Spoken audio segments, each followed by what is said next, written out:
Goeiemôre vriende, ons is die Here innig dankbaar dat ons andermaal weer so saam kan wees rondom sy woord. Ons is die Here innig dankbaar dat hy vir ons deur nog 'n onbekende en donker nag gedra het. En die gebed van my hart is dat die Here vir ons ryklik sal seën, terwyl ons vanmôre so 'n bietjie gaan stil word rondom sy woord. Nou ons gaan vanmôre so 'n bietjie met u praat oor die gedagte van Israel, Jesus se koms en ons opdrag. Nou u sal sien vriende dat ons so 'n bietjie 'n onderbreking maak met ons reeks boodskappe vanuit die boek Spreuke. U sal sien ons het alreeds so 41 boodskappe uit die boek Spreuke met u hanteer en ons gaan net vir so 'n dag of 3 onderbreking maak en dan bietjie met u praat oor hierdie baie belangrike en ek wil amper sê kontroversiële saak van Israel, Jesus se koms en dan ons opdrag. Nou vriende, ons het die afgelope paar weke gesien en beleef wat aangaan in Israel, die hartseer inval wat deur die Palestynë gedoen is daar by die Gaza grens en die honderde mense wat gedood is in hierdie aanval en hoe die aanval vanuit die lug, see, land gekom het en mense eintlik afgemaai was en hoe dit op sosiale media geplaas is en 'n mens kon sien die sadisme en die wreedheid waarmee hierdie goed gedoen was. En die vraag word onmiddellik gevra en onmiddellik is daar predikers wat hierdie goed terugvat na die skrif en sê luister, die koms is nou voor die deur en dan sal hulle uitlatings maak en sê luister, is die vervulling van hierdie psalm of hierdie profesie of hierdie ding of daardie ding.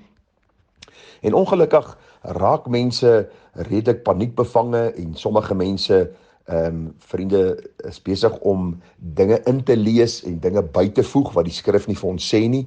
En dan is daar kinders van die Here wat vir jou die vraag vra nou wat is aan die gang en wat lê vir ons voor en wat gaan gebeur? En ag vriende, wat ek maar net vir u kan sê vanmôre is dat ons dit vanuit 'n Bybelse perspektief moet hanteer. Nou die vraag is altyd, wat is 'n Bybelse perspektief? En ag vriende, dis om te kyk na wat die skrif vir ons sê en nie meer te sê as wat die Bybel vir ons sê nie, maar ook nie minder te sê as wat die Bybel vir ons sê nie. In die jare wat ek groot geword het ek na baie reekse dienste geluister oor die eindtye, oor die koms van die Here, oor die boek Openbaring. Ek het self al deur die boek Openbaring gepreek. En een ding wat die Here vir my baie duidelik kom wys het, is dat die meeste sensasie georiënteerd is. Die meeste reken as ons nie geweldige sensasie gebruik in die oordra van die boodskap nie, gaan ons mense nie bang genoeg maak nie en gaan mense nie oorgawes aan die Here maak nie. En ek hoop nie vanmôre jy dien die Here uit vrees nie. As jy die Here dien, moet jy hom dien uit liefde.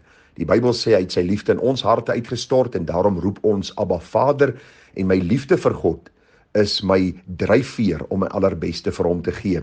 Ja, soms is daar dinge wat gebeur wat ons vreesagtig maak en dit moet ons tot selfondersoek lei om te sê Here, help my en gee my genade om my lewe so in te rig dat ek u kan verheerlik en ook eendag die mooi so by u kan kry. Nou vriende, hierdie ding van mense wat sê dat hierdie inval by Israel is nou die vervulling van een of ander psalm of profesie of een of ander ding, dis nie 'n nuwe ding wat gebeur nie. As ons maar net dink in die afgelope klompie jare is daar soveel uitlatings gemaak. Daar is al honderde deur die eeue gemaak. Maar so tyd terug was daar groot in die koerant hierdie opskrif gewees, 21 Mei 2011, einde van die wêreld. En daar was 'n man gewees met die naam van meneer Johannes Coetzee, wat op sy bakkie hierdie ding agter geskryf het en dat hierdie einde gaan aanbreek op daardie bepaalde dag. In 2015 sal u onthou die bloedmaan teorie, wat deur baie predikers gepreek was en die TV-prediker John Hagee het dit eintlik bekend gemaak en baie predikers wat ek ken, wat ek saam met bediening was, het gepreek oor hierdie bloedmaane en dat hierdie bloedmaane dan op verskillende Joodse feesdae sal verskyn en dat dit die koms van die Here dan teweeg sal bring. En mense het op loop gegaan met hierdie goed en uitlatings is gemaak en ek wil vir u sê die kerk van die Here doen baie skade aan die evangelie omdat hulle uitlatings maak, op loop gaan met sekere dinge en nie die skrif vir mense verklaar nie. Want ons moet nou met hierdie inval in Israel nie vir u ons opinie, ons perspektief, ons emosie gee nie. Ons moet vir u die woord van God gee. Dis waarvoor predikers daar is, om vir mense te sê, so sê die Here.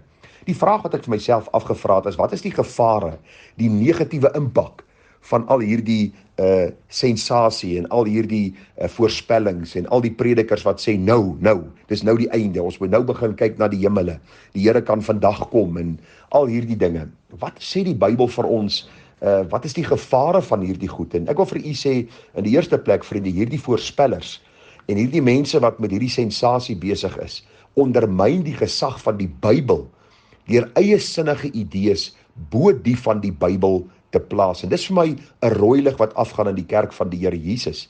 Want u sien, mense spot en laster teen God se woord, teen Bybelse profeseë en ware kinders van die Here, omdat sommige op loop gaan met alles en dan 'n vreemde boodskap die wêreld instuur. U sien, profesie is deel van die Bybel en sal op God se tyd in vervulling gaan.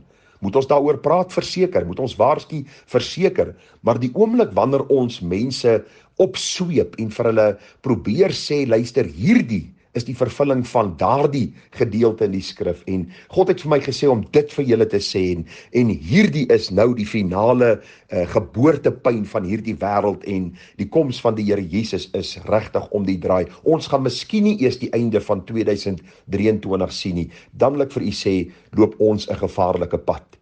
U sien, die probleem met mense wat hierdie goed doen is, dat hulle die woord van die Here nie verklaar nie. Kom ek gaan vir u self lees wat sê Jesus.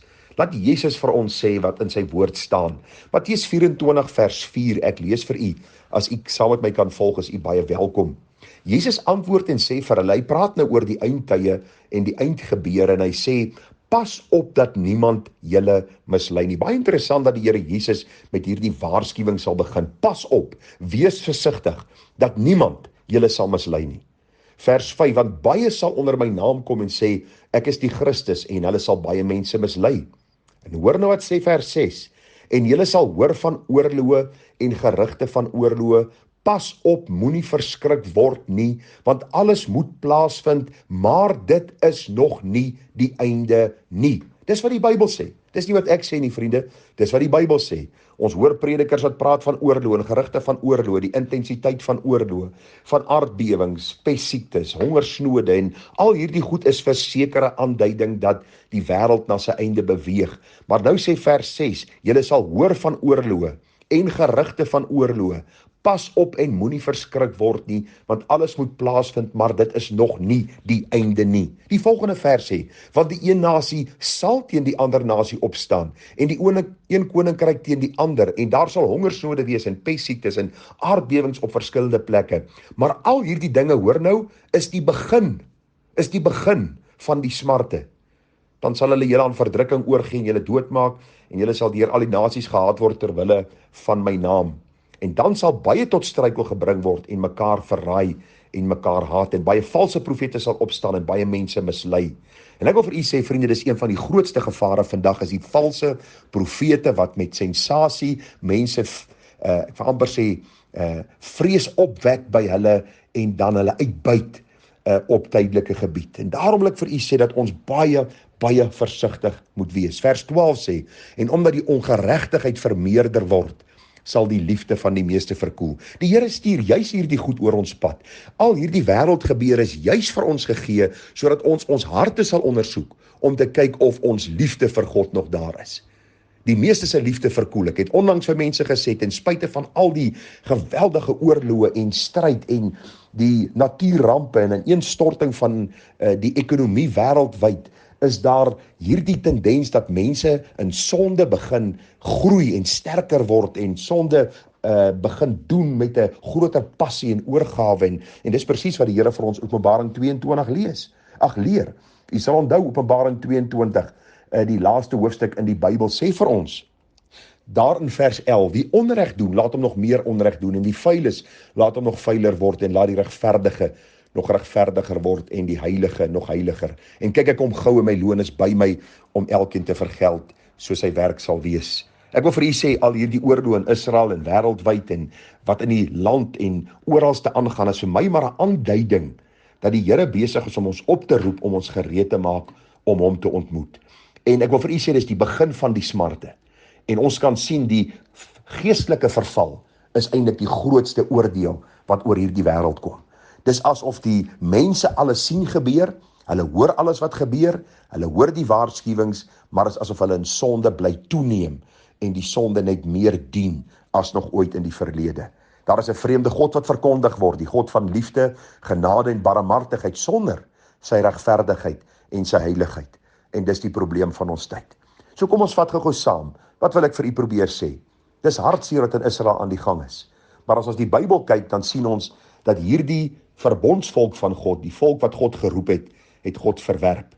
En die Bybel sê vir ons dat die Here ook besig is om hierdie volk deur al hierdie gebeure te wys daarop dat hulle verwerping van die Messias ook hierdie hartseer oor hulle bring. Maar onthou net een ding, daar is nie 'n totale verwerping gewees nie, want die Here sê dat hy self nog hierdie volk van hom sal kom verlos en hy sal op die troon van Dawid sit en hy sal regeer. En daarom, wanneer ons kyk na hierdie goed, dan sê ons, Here, ons bid vir die vrede van Jerusalem, ons bid vir u uitverkore volk, dat hulle u die vredevors sal sien, hulle sal bekeer tot u, en dat u genadig en barmhartig oor hulle sal wees. Intussentyd, vriende, moet ons aangaan met die groot opdrag. En wat is die groot opdrag? Gaan die hele wêreld in en verkondig die evangelie aan die ganse mensdom. Dis ons opdrag. Julle sal krag ontvang wanneer die Heilige Gees oor julle kom en julle sal my getuies wees.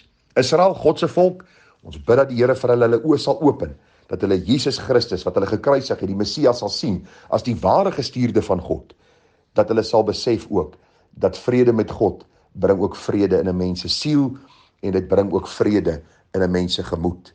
Ons vriende moet met alle mag en mening, hierdie koms van die Here Jesus verwag, en ons voorberei vir die koms, maar onthou, die groot opdrag is nie om sensasie op te wek nie.